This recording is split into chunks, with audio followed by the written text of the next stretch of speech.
Congress party నుంచి చెప్పి చెప్తున్నారు Roopa. Right Nagarjuna, thank you. అంగన్వాడీలకు ఏపీ ఉపాధ్యాయ సంఘాలు మద్దతు తెలిపాయి. అంగన్వాడీలపై ఎస్మా ప్రయోగాన్ని ఖండిస్తున్నామని ఉపాధ్యాయ సంఘాల నాయకులు తెలిపారు. సమస్య పరిష్కరించాలి అంటే ఎస్మా విధిస్తారా అని ప్రశ్నించారు. అంగన్వాడీల ఎస్మా వెంటనే వెనక్కి తీసుకోవాలని డిమాండ్ చేశారు.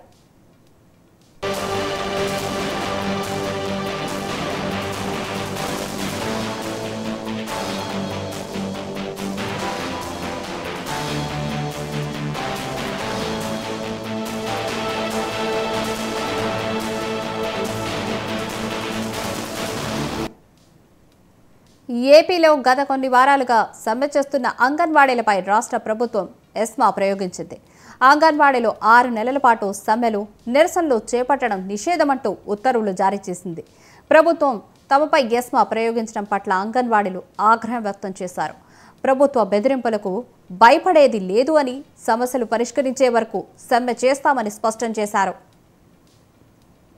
దీనిపై మరిన్ని అప్డేట్స్ మా ప్రతినిధి కిరణ్ అందిస్తారు. కిరణ్, గుడ్ మార్నింగ్ రూపా. ఏదైతే ఆంధ్రప్రదేశ్ లో నెలకొన్నటువంటి అత్యవసర పరిస్థితి ముఖ్యంగా మనం తీసుకున్నట్టయితే అంగన్వాడీలు గత 26 రోజులుగా చేసినటువంటి ఉద్యమాన్ని అణిచివేసేందుకు సమాన పనికి సమాన వేతనం ఇవ్వాలంటూ వాళ్ళు చేసినటువంటి ఆందోళన నేపథ్యంలో ప్రభుత్వం ఒకసారిగా వాళ్ళ ఉక్కుపాదం పొందేందుకు చెత్త చివరి ఎస్మాని ప్రయోగించడం జరిగింది. దీంతో నిన్నటి నుంచి కూడా రాష్ట్ర వ్యాప్తంగా అంగన్వాడీ కూడాను వాళ్ళ ఉద్యమాన్ని మరింత తీవ్రతరం చేసి నిన్నటి నుంచి కూడా వాళ్ళు నిరాహార దీక్షలు కూడా చేస్తున్న పరిస్థితి మనకు తెలుస్తుంది. ఈ నేపథ్యంలో ఈ రోజు ఉదయం వీళ్ళంతా కూడా ఏదైతే ప్రభుత్వం ఎస్మాని ప్రయోగిస్తూ జీవో నెంబర్ 2ని విడుదల చేస్తూ 6 నెలల పాటు ఉద్యమాలు కానీ ధర్నాలు కానీ ఎట్టి పరిస్థితులను చేయడానికి వీల్లేదంటూ తీసుకొచ్చిన జీవోను కూడా దగ్ధం చేసేందుకు సన్నద్ధం అవుతారు. మరోవైపు నిరాహార దీక్షలు కూడా చేపట్టి వీళ్ళందరూ కూడా తమ గళాన్ని ప్రభుత్వానికి వినిపించే ప్రయత్నం చేస్తున్నారు. ప్రధానంగా వాళ్ళ డిమాండ్ ఒకే ఒక్కటి, ఏదైతే సమాన పనికి సమాన వేతనం కనీసం 26,000 రూపాయలు ఇవ్వాలంటే వాళ్ళు చేస్తున్న ఆందోళన నేపథ్యంలో ప్రభుత్వం ఈ నిర్ణయం తీసుకునే పరిస్థితి కనిపిస్తుంది.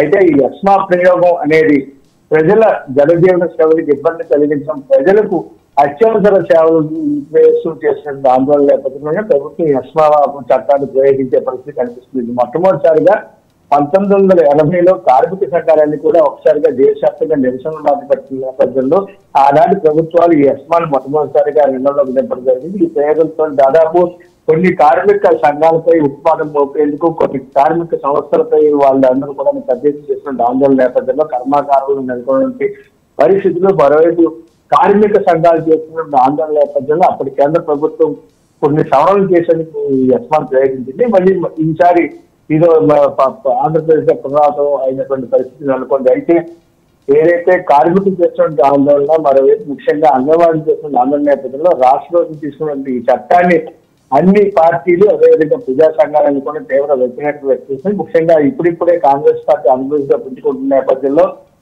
కాంగ్రెస్ పార్టీ కూడాను ఖచ్చితంగా తాము అధికారంలోకి వస్తే ఆంధ్రప్రదేశ్ లో అంగన్వాడీలకు న్యాయం చేస్తామని చెప్పి తమ మేనిఫెస్టో కూడా రూపొందించేందుకు ప్రయత్నం చేస్తుంది. అన్ని రాజకీయ పార్టీలన్నీ కూడా అంగన్వాడీలకు అండగా ఉంటామని చెప్పి ఇప్పటికే వాళ్ళందరూ కూడా అంగన్వాడీ చేసిన ఆందోళన సంపూర్ణ మద్దతు ప్రకటించడానికి పరిస్థితి కనిపిస్తుంది. అయితే అంగన్వాడీలు మాత్రం ప్రభుత్వం తీసుకున్న నిర్ణయాన్ని పూర్తిగా వ్యతిరేకిస్తూ జీవో నెంబర్ 2ని ఏదైతే ఎస్మాన్ ప్రయోగిస్తున్న నేపథ్యంలో దాన్ని రద్దు చేయాలంటూ వీళ్ళందరూ కూడా ఆ జీవోను కూడా దగ్ధం చేసి నిరాహార దీక్ష కంటిన్యూ చేస్తామని చెప్పి ఎంత వరకైనా సరే తామంతా సిద్ధంగా ఉన్నామని చెప్పి ప్రభుత్వం ఇటువంటి నిర్ణయం తీసుకున్న నేపథ్యంలో వాళ్ళందరూ కూడా చేసిన ఆందోళన సాగిస్తున్న పరిస్థితి మనకు కల్పిస్తుంది. అయితే ఇది కేవలం అత్యవసర సేవలకు విఘాతం ఏర్పడిన నేపథ్యంలో ఈ ఎస్మాని ప్రయోగించాలి, కానీ అంగన్వాడీలు చేసినటువంటి ఆందోళన ఎస్మాలోకి తీసుకురావడం, ఎస్మా చట్టం పరిలోకి తీసుకురావడం కరెక్ట్ కాదని చెప్పి పలువురు న్యాయవాదులు కావచ్చు, పలువురు రాజకీయ విశ్లేషకులు కావచ్చు, మరోవైపు వివిధ రాజకీయ పార్టీ నాయకులందరూ కూడా ప్రభుత్వం తీరు పట్ల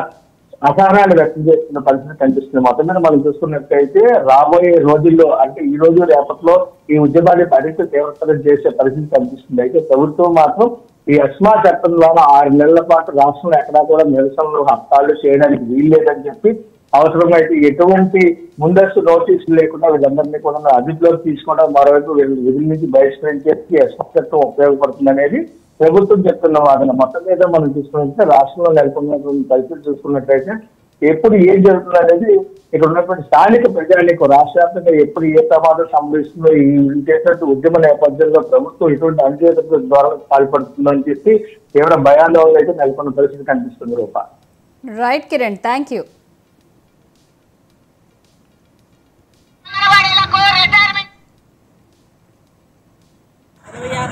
మేము అందరం కూడా సమ్మె చేస్తున్నాము, కానీ జగన్మోహన్ రెడ్డి గారికి మేము కనిపించట్లేదు. అక్క చెల్లెములు అన్నారు. మేము ఇవాళ నిరాహార దీక్ష 24 గంటలు చేస్తున్నాము. నైట్ కూడా ఉన్నాము. మేము కనీసం నైట్ ఉన్నది కూడా సార్కి కారు రావట్లేదు ఏమన్నది. కనీస వేతనానికి సమాన పనికి వేతనం అన్నారు. కనీసం మమ్మల్ని గుర్తించి మా కనీస వేతనం ఇస్తారని చెప్పేసి జగన్మోహన్ రెడ్డి గారిని వేడుకుంటున్నాము. మేము ఈ రోజుకి 26 రోజుల నుంచి మేము సమ్మె మొదలుపెట్టి చేస్తున్నాము. ఈ రోజు నుంచి నిర్వాహక దీక్ష సమ్మె చేస్తున్నాము. కానీ ముఖ్యమంత్రి గారికి 20 రోజుల నుంచి చేస్తున్నా కానీ మా మీద కరుణ లేదు, దయ లేదు. ఎందుకనో మాకు అర్థం కావట్లేదు. మేము అదే వేడుకుంటున్నాం ముఖ్యమంత్రి గారిని. మా నిర్ణయాలు, మా సమ్మెల గురించి ఆయన కొంచెం ఆలోచించి మా సమస్యలు పరిష్కరిస్తారని మేము కోరుకుంటున్నాం సీఎం గారిని. అక్క చెల్లెమ్మలు అన్నాడు. కనీసం మేము అక్క చెల్లెమ్మలా కాని రావట్లేదు ఆయనకి. దాని గురించే మా బాధ. మమ్మల్ని ఈ రకం వీధిలో నైట్ కూడా మేము ఇట్లా చేస్తున్నామండి. మేము కనీసం మమ్మల్ని కరుణించి ఆయన ఇప్పటికైనా సరే మా సమస్యలు పరిష్కరిస్తారని కోరుకుంటున్నాం. ఇవి బిల్టన్ అప్డేట్.